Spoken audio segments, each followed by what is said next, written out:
মোক কোনোবাই মামা বুলি মাতে, কোনোবাই মোক বাবা বুলি মাতে, কোনোবাই মোক পাপু বুলি মাতে। আমাৰ নিজৰ যিজনী ছোৱালী তেওঁ মোক ডেড বুলি মাতে। যে মই লাখ টকা দৰমহা পোৱা মানুহ এজন হয়, সেইটো মই ক'ব পাৰোঁ আপোনাক। ছোৱালীজনী মোৰ কাৰণে কলিজা, মোৰ তাই জান, তাই মোৰ দেহ। গতিকে তাইক আপোনালোকে অন্ততঃ এই বিতৰ্কটোলৈ নানিব, একদম প্লিজ কৈছোঁ। মোৰ একমাত্ৰ ছোৱালীজনীৰ সপোনৰ কাৰ হোৱাৰ কাৰণে মই সিদ্ধান্ত সলাই মই ফৰ্চুনাৰ লৈছিলোঁ। মোৰ কোনো ধৰণৰ এতিয়ালৈকে এটাও ৰেডিমেড ফ্লেট নাই। এতিয়াও মই আশাবাদী তেওঁ ভুলখিনি বুজি পাব বা তেওঁ আহিব, আৰু এতিয়াও মই একেলগে থাকিবলৈ সাজু হৈ থকা মানুহ। গাড়ীখন মোক হিমন্ত বিশ্ব শৰ্মাই গিফ্ট দিয়া বুলি ওলাইছিল। কোনোবা এজন মানুহ মোৰ সন্মুখলৈ আহি কওক যে নিতুমণি শইকীয়াক এনেকৈ মই কেতিয়াবা ঘোচ দি পাইছোঁ, 1 টকা এটা 100 টকা এটা। এজন মানুহ মোক কোনোবাই উলিয়াই দিয়ক, মই ৰাজহুৱাকৈ প্ৰত্যাহ্বান জনাইছোঁ। মোৰ যিটো একান্তই ব্যক্তিগত বিষয়, যিটো এতিয়া কোৰ্টৰ বিচৰাধীন হৈ আছে, সেই বিষয়টোৰ সন্দৰ্ভত মই আপোনালোকক একো নকওঁ। কাৰণ মোৰ পত্নীয়ে যিহেতু কিছু কথা সংবাদ মাধ্যমৰ আগত ৰাজহুৱা কৰিছে, আৰু তাৰপিছত বহু মানুহৰ মনত সেই প্ৰশ্নখিনিৰ উদয় হৈছে, মই যিখিনি ক'ব পৰা কথা ইয়াত আপোনালোকক মই সেইখিনিহে ক'ম। যিখিনি একান্তই মোৰ ব্যক্তিগত, সেই কথাখিনিৰ সন্দৰ্ভত মই আপোনালোকক ক'ব নোৱাৰিম। অনুগ্ৰহ কৰি আপোনালোকে মোক সেই সন্দৰ্ভত একো নুসুধিলে মই ভাল পাম। এইকাৰণেই মই ক'ব নিবিচাৰিম যে আজিৰ দিনটোলৈকে তেওঁ মোৰ পত্নী। আজিৰ দিনটোলৈকে মই বিচাৰোঁ আৰু মই আশাটো বন্দী হৈ আছোঁ যে যিখিনি ভুল বুজাবুজি সেইখিনি আমাৰ দূৰ হ'ব, আৰু আহি থকা দিনত আমি আকৌ একেলগেই থাকিম। আমাৰ 12 বছৰীয়া ছোৱালীজনীৰ তেওঁ এগৰাকী মাতৃ, তাৰ উপৰিও তেওঁ এগৰাকী কলেজৰ অধ্যাপিকা।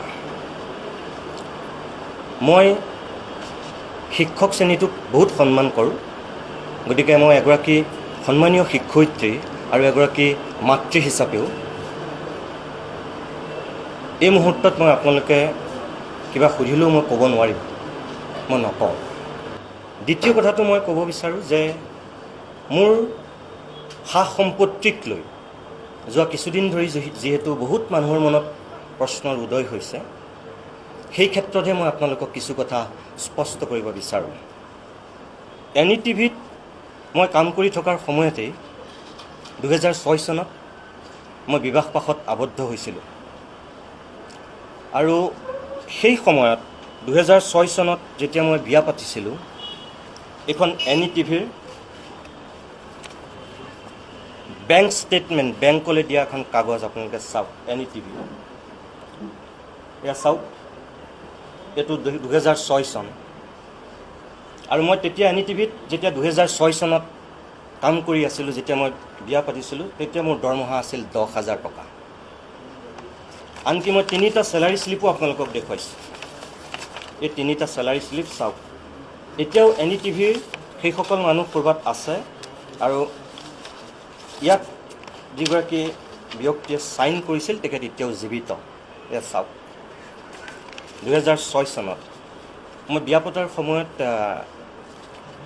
কোনোবাই মোক কৈ আছে যে 8,000 টকা দৰমহা পোৱা মানুহ তেওঁ ক'ৰ পৰা পেচন চলাই এতিয়া ফৰ্চুনাৰ ল'লেহি। হয়, মই তেতিয়া মোৰ এখন পেচন আছিল, সঁচা কথা।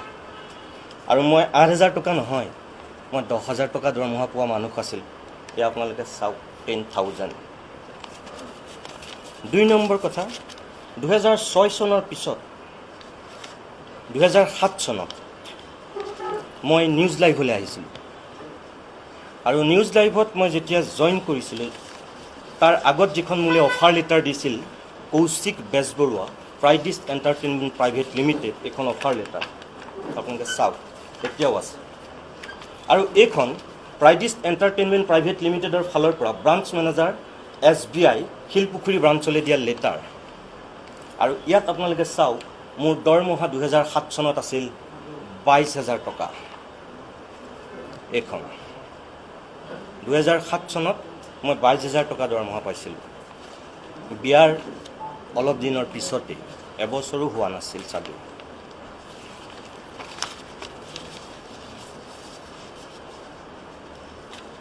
গতিকে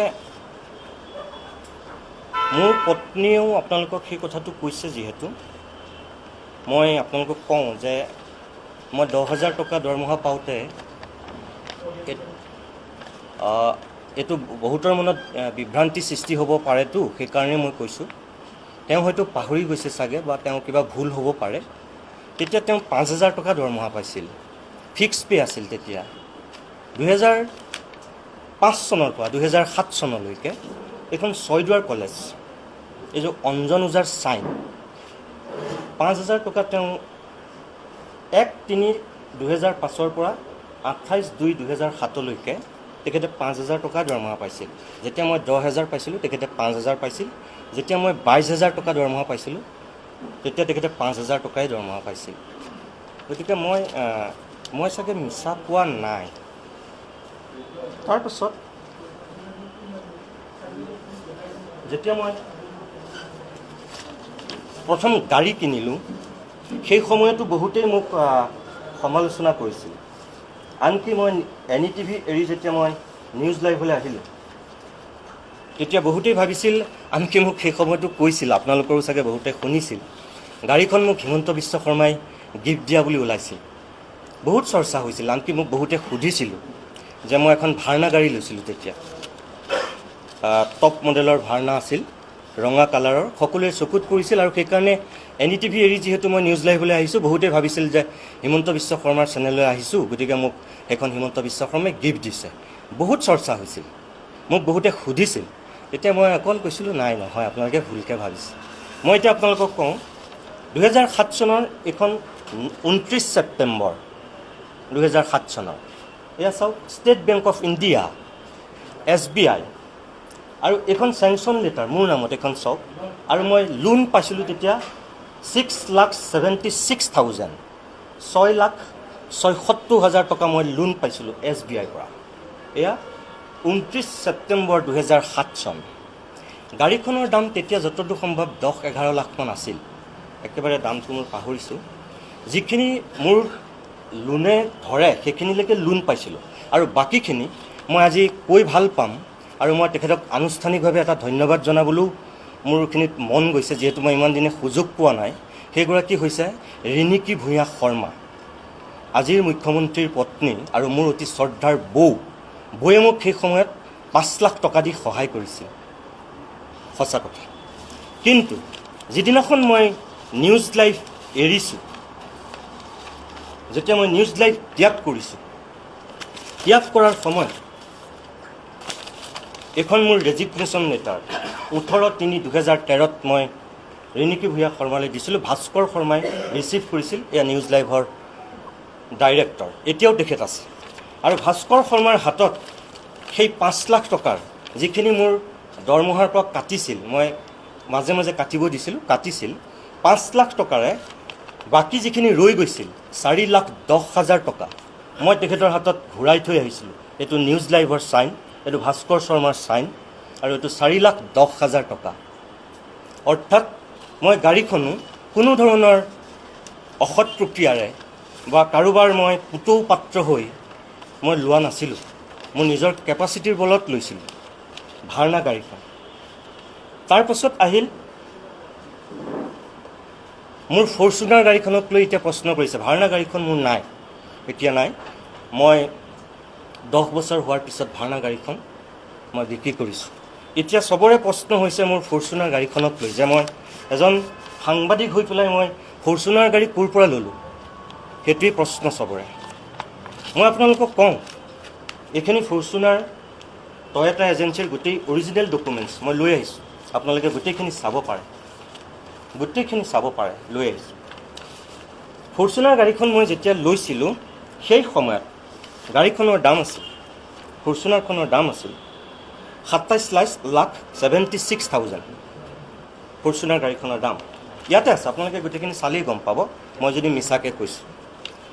27 লাখ টকীয়া গাড়ীখনৰ এইখন লোন চেংচন লেটাৰ চাওক, HDFC বেংক চাওক 27 ছেপ্টেম্বৰ 2017 মই 2 অক্টোবৰত ফৰ্চুনাৰ গাড়ীখন লৈছিলোঁ আৰু তাৰ 27 ছেপ্টেম্বৰ কেইদিনমান আগত লোন চেংচন কৰিছিল HDFC বেংকে। এয়া চাওক, আৰু লোন চেংচন কৰিছিল কিমান? 15,67,061 টকা। এয়া আপোনালোকে চাওক। তাৰপাছত যিখিনি বাকী থকা পইচা 27 লাখ টকীয়া গাড়ীখনৰ মোৰ প্ৰায় 16 লাখ টকা যিহেতু মই লোন পাইছিলোঁ, মোৰ দৰমহাই যিমানলৈকে পাৰে মই সিমানলৈকে লোন লৈছিলোঁ। আৰু ফৰ্চুনাৰখন লোৱাৰো এটা সুকীয়া কাহিনী আছিল। মই কেতিয়াবা আপোনালোকক ক'ম, মই আজি নকওঁ। মই ইন'ভা ল'বলৈ যোৱা মানুহ আছিল। মোৰ একমাত্ৰ ছোৱালীজনীৰ সপোনৰ কাৰ হোৱাৰ কাৰণে মই সিদ্ধান্ত সলাই মই ফৰ্চুনাৰ লৈছিলোঁ। সেই সময়ত মোৰ প্ৰতিদিন গোষ্ঠীৰ মেনেজমেণ্ট আৰু মোৰ শ্ৰদ্ধাৰ জয়ন্ত বৰুৱা ডাঙৰীয়াই মোক কিছু সহায় কৰিছিল। তেখেতে কিছু সহায় কৰিছিল আৰু বাকীখিনি পইচা মোৰ আছিল। এই দুয়োজন ব্যক্তিৰ মিলি মই ফৰ্চুনাৰ গাড়ীখন লৈছিলোঁ। গতিকে 5 বছৰলৈ মই লোন লৈছিলোঁ।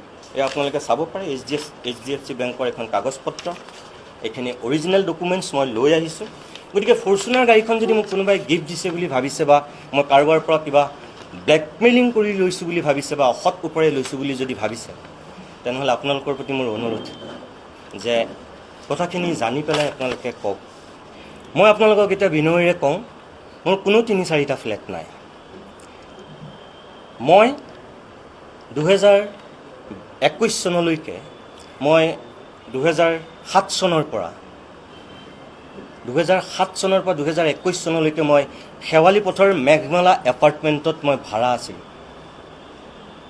আপোনালোকে কোনোবাই মেঘমালাৰ ছ'চাইটিক সুধিলে আপোনালোকে কৈ দিব। 2007 চনৰ পৰা 2021 চনলৈকে 21 চনৰ ডিচেম্বৰলৈকে মই মেঘমালাৰ এপাৰ্টমেণ্টত মই ভাড়া আছিলোঁ। মই এতিয়া হাউচিঙৰ ঘৰ এটাত আছোঁ, সঁচা কথা। 7 মাহ হৈছে অকল হাউচিঙৰ ঘৰটোত থকা। কিন্তু আপোনালোকে এইটো চাগে বহুতেই জানে আৰু অসমৰ বহু মানুহে হয়তো নাজানে, যিসকলে নাজানি সমালোচনাও কৰিছে। মই তেওঁলোকক বেয়া পোৱা নাই সমালোচনা কৰাৰ কাৰণে। তেওঁলোকে ভাবিছে মই ফ্ৰীত আছোঁ। হাউচিঙৰ ঘৰটো কেতিয়াও ফ্ৰী নহয়। হাউচিঙৰ ঘৰটোত মই ভাড়া দিওঁ, ইলেক্ট্ৰিচিটিৰ বিল মই দিওঁ। হাউচিঙৰ তাত পানী নাই, মই পানী কিনো। প্ৰত্যেক দিনাই পানী কিনা পানী তাত। গতিকে কোনোবাই যদি ভাবিছে যে হাউচিঙৰ ঘৰটোত মই ফ্ৰীতে আছোঁ, সেইটোও ভুল। মই ভাড়া দিহে আছোঁ ঘৰটোত। 2 নম্বৰ কথা, মোৰ তাৰ বাহিৰেও আৰু 3টামান ফ্লেট আছে বুলি কৈছে বা মানুহে ভাবিছে, যিটো ভুল। মোৰ কোনো ধৰণৰ এতিয়ালৈকে এটাও ৰেডিমেড ফ্লেট নাই। মই এটা ফ্লেট বনাই আছোঁ, হয় নিৰ্মীয়মান অৱস্থাত আছে। আৰু মই আপোনালোকক ইয়াতে মই অনুৰোধ কৰিম যে আপোনালোক মোৰ লগত ব'লক আজি eastern enclave new Guwahati 2300 square ফিটৰ মই এটা ফ্লেট বনাই থকাটো সঁচা।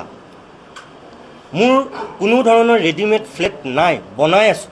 যিদিনাখন বিল্ডাৰে মোক হস্তান্তৰ কৰিব, সেইদিনাখন মই হাউচিঙৰ ঘৰত নাথাকোঁ। সেইখিনি মোৰ নৈতিকতা, সেইখিনি মোৰ সাহস, সেইখিনি মোৰ দায়বদ্ধতা অন্তত আছে। আজি অৰ্ধনিৰ্মিত অৱস্থাত মই সেই ঘৰটোত থাকিবগৈ নোৱাৰোঁ। আৰু 2 নম্বৰ কথা, মই জাষ্ট বুকহে কৰিছোঁ। মোৰ নামলৈ এতিয়ালৈকে ফ্লেটটো হস্তান্তৰো কৰা নাই, বিল্ডাৰে মোক দিয়াও নাই। অৰ্ধনিৰ্মিত ঘৰ এটাত চাগে কোনো থাকিব নোৱাৰে, যিধৰণে মই থাকিব নোৱাৰোঁ। 2300 স্কোৱাৰ ফিটৰ ঘৰ। এইটো সঁচা যে সেই ঘৰটোত 2টা ফ্লেটৰ এৰিয়া, সৰু সৰু 2টা ফ্লেটৰ এৰিয়া, এটা 1100 কিমান আৰু এটা 1200 কিমান। আপোনালোক ব'লক, মই আপোনালোকক দেখুৱাম। মোৰ কোনো 2-3টা ফ্লেট নাই, এটাই মই অকল ফ্লেট বনাই আছোঁ, তাকো সেইটো অৰ্ধনিৰ্মিত অৱস্থা।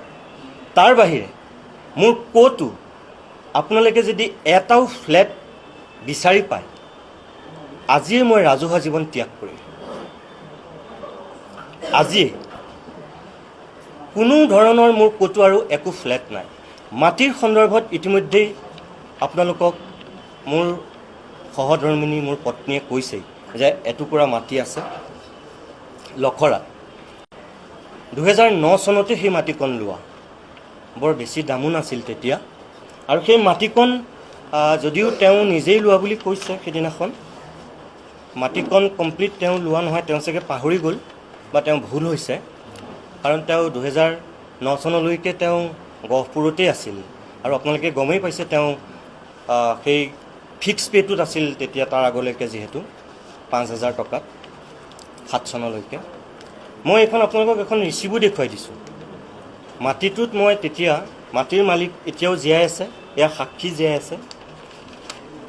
মই মাটিৰ মালিকক তেতিয়া 2 লাখ টকা মই নিজ হাতেৰে দিছিলোঁ। এইখন ৰিচিপ্ট। প্ৰথম কথা, মোৰ যিটো একান্তই ব্যক্তিগত বিষয়, যিটো এতিয়া কোৰ্টৰ বিচৰাধীন হৈ আছে, সেই বিষয়টোৰ সন্দৰ্ভত মই আপোনালোকক একো নকওঁ। কাৰণ মোৰ পত্নীয়ে যিহেতু কিছু কথা সংবাদ মাধ্যমৰ আগত ৰাজহুৱা কৰিছে, আৰু তাৰপিছত বহু মানুহৰ মনত সেই প্ৰশ্নখিনিৰ উদয় হৈছে। মই যিখিনি ক'ব পৰা কথা ইয়াত আপোনালোকক মই সেইখিনিহে ক'ম। যিখিনি একান্তই মোৰ ব্যক্তিগত, সেই কথাখিনিৰ সন্দৰ্ভত মই আপোনালোকক ক'ব নোৱাৰিম। অনুগ্ৰহ কৰি আপোনালোকে মোক সেই সন্দৰ্ভত একো নুসুধিলে মই ভাল পাম। এইকাৰণেই মই ক'ব নিবিচাৰিম যে আজিৰ দিনটোলৈকে তেওঁ মোৰ পত্নী। আজিৰ দিনটোলৈকে মই বিচাৰোঁ আৰু মই আশাটো বন্দী হৈ আছোঁ যে যিখিনি ভুল বুজাবুজি সেইখিনি আমাৰ দূৰ হ'ব আৰু আহি থকা দিনত আমি আকৌ একেলগেই থাকিম।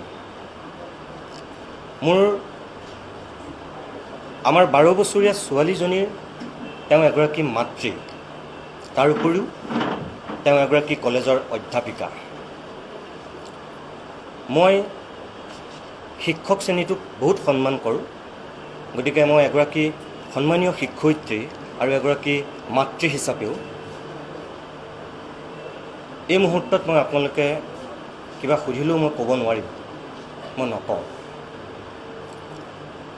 আৰু 3 নম্বৰ কথাটো, যিহেতু গোটেই বিষয়টো কোৰ্টৰ বিচৰাধীন হৈ আছে, আদালতৰ মজিয়াত আছে, আৰু মই এগৰাকী সাধাৰণ সংবাদকৰ্মী হিচাপে মই সেইখিনি বুজি পাওঁ যে আইন আদালতক কেনেকৈ মই সন্মান কৰিব লাগে মই বুজি পাওঁ।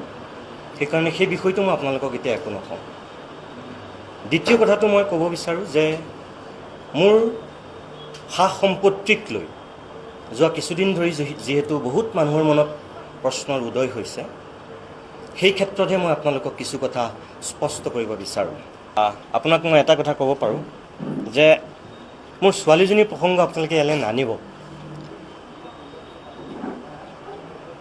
তাই মোৰ কাৰণে জান, তাই মোৰ কাৰণে কলিজা, তাই মোৰ কাৰণে সকলো।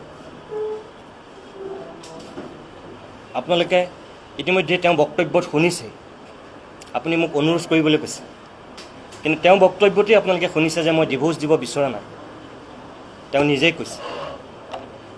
আৰু তাৰপিছতো মই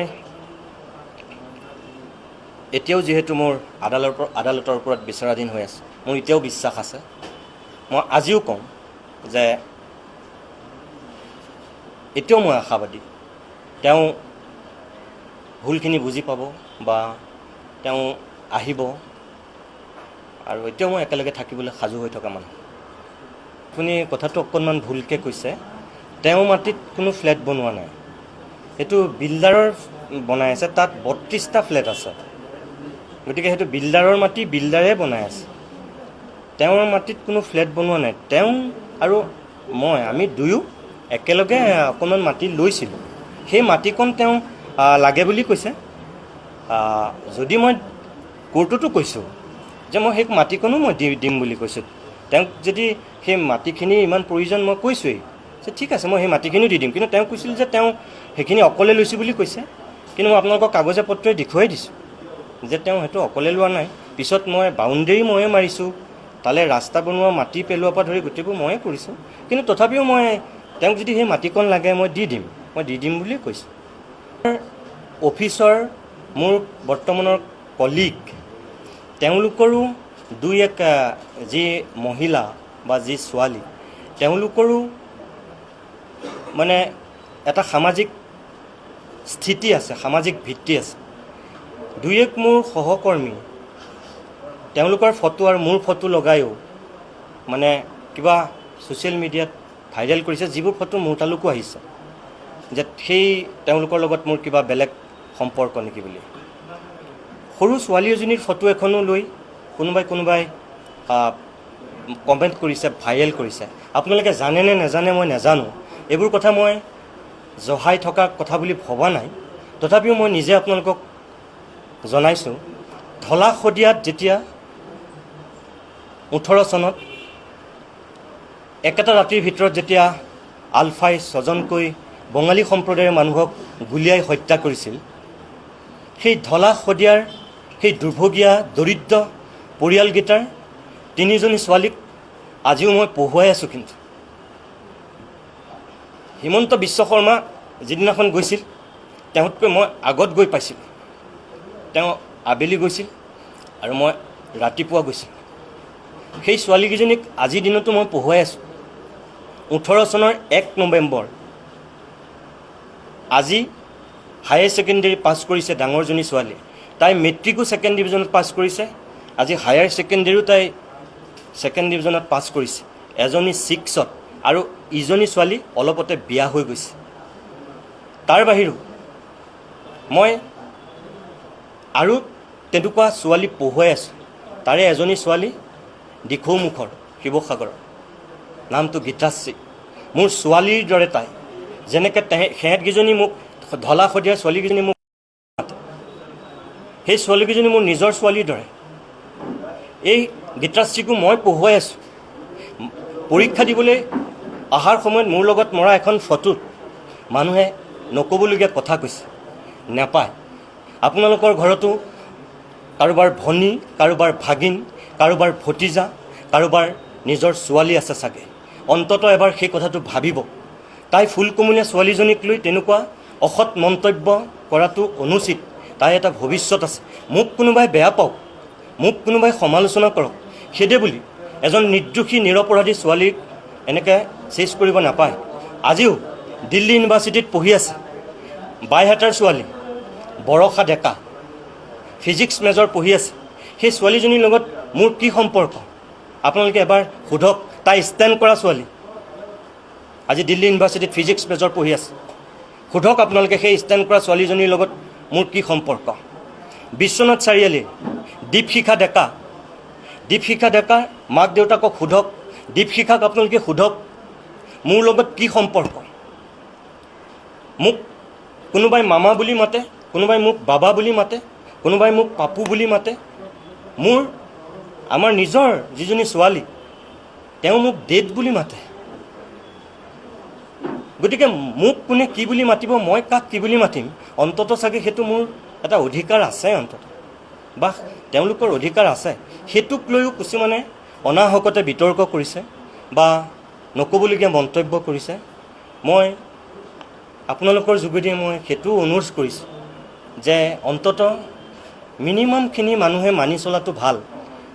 মানে ইমানো মানুহক বেয়া পালে বুলি ইমানো অন্যায় কৰিব নাপায়। কিন্তু মোৰ অনুৰোধ, গতিকে আপোনালোকে এইখিনি কথা যাতে মন কৰে। অসমবাসী ৰাইজক মই অনুৰোধ কৰিছোঁ আপোনালোকৰ যোগেদি, যিসকল মোৰ খুব তীক্ষ্ণ সমালোচক আপোনালোককো মই শুভেচ্ছা জনাইছোঁ। আপোনালোকে জানি বুজি মোক সমালোচনা কৰক। আপোনালোকৰ সমালোচনাৰ কাৰণে মই বেয়া পোৱা নাই। মই আপোনালোকৰ সমালোচনাক মই যোগাত্মক দৃষ্টিৰে লওঁ। আৰু যিসকল মোৰ শুভাকাংক্ষী, যিসকল মোৰ অনুৰাগী, যিসকলে মোক আজিও এটা সুকীয়া মৰম ভালপোৱাৰে উপচাই ৰাখিছে, তেখেতসকলক মই আকৌ কওঁ যে আপোনালোকে বেয়া পোৱা কাম মই একো কৰা নাই আৰু বিবেক আৰু বুদ্ধি ঠিকে থকালৈকে মই কেতিয়াও নকৰোঁ। সেইটো কথা মই আপোনাক আজি নকওঁ দিয়ক। সেইটো তাই 12 বছৰীয়া ছোৱালী এজনী। আৰু যিটো কথা আপোনালোকে শুনিছে যে মই একো খবৰ লোৱা নাই, নহয়, মই ফোন কৰিছোঁ কেইবাবাৰো। আনকি মই মাকৰ ফোনতেই ফোন কৰিছোঁ। প্ৰথম ফোনটো মাকেই তাইক দি দিছিলে আৰু তাৰপিছতো মই ফোন কৰিছোঁ। মই কথা পাতিছোঁ তাইৰ লগত। যিটো খবৰ নাই লোৱা বুলি আপুনি ভাবিছে, এইটো ভুলকৈ ভাবিছে। আৰু 2 নম্বৰ কথা, মই এখন চিঠি 25/5/2022 চন 4 পৃষ্ঠাৰ এখন চিঠি, মই তাইলৈ এই চিঠিখনো দিছোঁ। 4 পৃষ্ঠাৰ চিঠি, আজিৰ পৰা 2-2.5 মাহৰ আগত চিঠিখন মাকেই লৈছে আৰু তাইও পাইছে, কিন্তু তাই মোক উত্তৰটো এতিয়ালৈকে নিদিলে। কেতিয়াবা এই চিঠিখনো আপোনালোকক মই যদি দৰকাৰ হয় দি দিম, তেতিয়া আপোনালোকে গম পাব। আজি মই নকওঁ দিয়ক। আৰু মই আকৌ কৈছোঁ, আপোনালোকে মই আপোনালোকক ক'লোৱেই, সঁচা মিছা কি আপোনালোকে নিজে নিৰূপণ কৰক। চাওক, একান্তই ব্যক্তিগত কথা, যিহেতু মোৰ দৰমহা কিমান সেইটো মই আপোনালোকে মোৰ বেংকত চালেই গম পাব। মই ICICI বেংকত গৈ আপোনালোকে বিচাৰক, তেনেহ'লে মোৰতো তাত পে' শ্লিপ দিয়া আছে, গতিকে তাত চাওক, বা মই ইনকাম টেক্সৰ হেৰিয়াত চাওক, গোটেইখিনি গম পাব। সেইটো মই নকওঁ দিয়ক। কিন্তু মই আপোনালোকক এইটো ক'ব পাৰোঁ যে মই লাখ টকা দৰমহা পোৱা মানুহ এজন হয়, সেইটো মই ক'ব পাৰোঁ আপোনাক। সেইটোতো মই নেজানিম, থাকিবও পাৰে কাৰোবাৰ ষড়যন্ত্ৰ, মই কেনেকৈ ক'ম এতিয়া। সময়লৈ ৰওকচোন আপোনালোকে, সময়ত সকলো গম পাব, সকলো গম পাব আপোনালোকক। মই সেইটোৱেই ক'লোঁ যে আপোনালোক সময়লৈ ৰওক, আৰু সময়ত আপোনালোকে আচল সঁচা, আচল মিছা, শুদ্ধ কি, ভুল কি, সত্য কি, অসত্য কি, আপোনালোকে সকলোখিনি গম পাব। মাত্ৰ অকণমান সময় আপোনালোকে অপেক্ষা কৰক।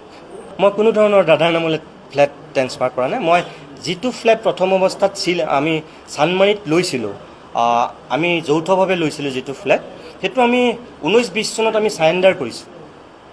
তাৰপিছতহে আমি গৈ তাত লৈছোঁগৈ। গতিকে মোৰ কোনো ধৰণৰ মই ট্ৰেন্সফাৰ একো কৰা নাই। সেইটো ফ্লেট, এটা প্ৰথম যিটো ফ্লেট আছিল সেইটো চাৰেণ্ডাৰ কৰিছোঁ। এইটো বিল্ডাৰক সুধিলে চাগে গম পাব। গতিকে তাৰপিছত মই এইটো ফ্লেটৰ থাকিম বুলি আমি বনাই আছোঁ। মোৰ আৰু বেলেগ আপোনালোকে ক'তো মোৰ যদি বিচাৰি পায়, মই কৈছোঁ নহয়, আপোনালোকে মোক যদি কৈ দিয়ে মই খুব ভাল পাওঁ। ছোৱালীজনী মোৰ কাৰণে কলিজা, মোৰ তাই জান, তাই মোৰ দেহ। গতিকে তাইক আপোনালোকে অন্ততঃ এই বিতৰ্কটোলৈ নানিব, একদম প্লিজ কৈছোঁ। মই মুখেৰে কোৱা নাই, মই আপোনালোকক তথ্যৰে দেখুৱাইছোঁ। যদি ইয়াৰ পিছতো আপোনালোকৰ কিবা সন্দেহ আছে, মোৰ ক'বলগীয়া একো নাই। মই তেওঁৰ কথাখিনি সঁচা নে মিছা মই যুক্তিতৰ্কলৈ নাযাওঁ। আজিৰ দিনত আপুনি তেওঁৰ কথা কৈ মোক একো নুসুধিব, কাৰণ আজিৰ দিনটোলৈকে তেওঁ মোৰ পত্নী। আজিৰ দিনটোলৈকে আমাৰ 12 বছৰীয়া ছোৱালীজনীৰ তেওঁ মাতৃ। মই কোৰ্টৰ বিচাৰাধীন বিষয় এটাৰ ক্ষেত্ৰত তেওঁৰ বিৰুদ্ধে যদি আপুনি মোৰ পৰা মুখৰ পৰা কিবা উলিয়াব বিচাৰিছে, মই ইমান অসংস্কৃতিবান মানুহ নহয়। আজিৰ দিনলৈকে মোৰ পত্নীগৰাকীৰ বিৰুদ্ধে মই কিবা ক'ম, সেইটো মোৰ বিবেকে নকয়, সেইটো মই নকওঁ দিয়ক। সেইটো চৰি। মই খুব ভাল পাইছোঁ আপুনি প্ৰশ্নটো কৰাৰ কাৰণে। প্ৰকাশ মহন্ত ডাঙৰীয়াৰ প্ৰতিদিনৰ ফ্ৰণ্ট পেজত লিখা সেই লিখাটো ময়ো পঢ়িছোঁ, আৰু মই আনুষ্ঠানিকভাৱে ইয়াৰ পৰাই প্ৰকাশ মহন্ত ডাঙৰীয়াকো মই বহুত তাৰ কাৰণে ধন্যবাদ জনাইছোঁ। তেখেতে ঠিক কথা কৈছে। আমি যেতিয়া মন্ত্ৰী, বিধায়ক, বিষয়াৰ যেতিয়া আমি সম্পত্তিৰ ৰাজহুৱা তালিকা কৰাটো বিচাৰোঁ, বা কোনোবা এজন যেতিয়া MLA উঠে, MP উঠে, তেওঁ যেতিয়া সম্পত্তি বা তেওঁৰ পত্নীৰ সম্পত্তি যেতিয়া ৰাজহুৱা কৰিব লাগে, ময়ো বিচাৰোঁ যে সাংবাদিকসকলেও নিজৰ সা সম্পত্তি ৰাজহুৱা কৰাটো উচিত। আৰু মই প্ৰকাশ মহন্তৰ সেই লিখাটো পঢ়িয়ে মই আজি সিদ্ধান্ত ল'লোঁ যে মই মৌন হৈ থকাটো উচিত নহ'ব। ময়ো মোৰ যিখিনি ক'বলগীয়া কথা মই ৰাইজক জনাওঁ। মই কৈছোঁ যে যিখিনি মানুহে মোক সমালোচনা কৰিছে তেওঁলোকে নাজানি কৰিছে, আৰু যিখিনি মানুহে মোৰ ওপৰত এটা আস্থা ৰাখিছিল, বিশ্বাস ৰাখিছিল, মোৰ কথাক তেওঁলোকে সুকীয়া মূল্য দিছিল, তেওঁলোক মৰ্মাহত হৈছে, তেওঁলোক ভাগি পৰিছে, ভাবিছে যে নিতুমণি শইকীয়াও এনেকুৱা মানুহ নেকি, তেওঁ কথা কয় বেলেগ, কাম কৰিছে বেলেগ। মই সেইজন মানুহ নহয়। যিদিনাখনলৈকে মোৰ বিবেক আৰু বুদ্ধি ঠিকে থাকিব, যিদিনাখনলৈকে ভগৱানৰ আশীৰ্বাদ মোৰ ওপৰত থাকিব, যিদিনাখনলৈকে মই বেয়া কাম নকৰিম, পৃথিৱীত এনেকুৱা কোনো শক্তি নাই মোক বেয়া সজাবলৈ। কোনোবাই মোৰ বিৰুদ্ধে অপবাদ কৰিব পাৰে, কোনোবাই মোৰ বিৰুদ্ধে বদনাম ৰচিব পাৰে, কোনোবাই মোক বেয়া পাব পাৰে, কিন্তু মোৰ বিবেক আৰু মোৰ বুদ্ধি সেয়া মোৰ নিজৰ। সেইখিনি মোৰ নিজৰ সাহস, সততা আছে। গতিকে মই প্ৰকাশ মহন্তৰ লিখাটোৰ আঁত ধৰি মই আজি এই কথাখিনি ক'বলৈ ওলাই আহিছোঁ।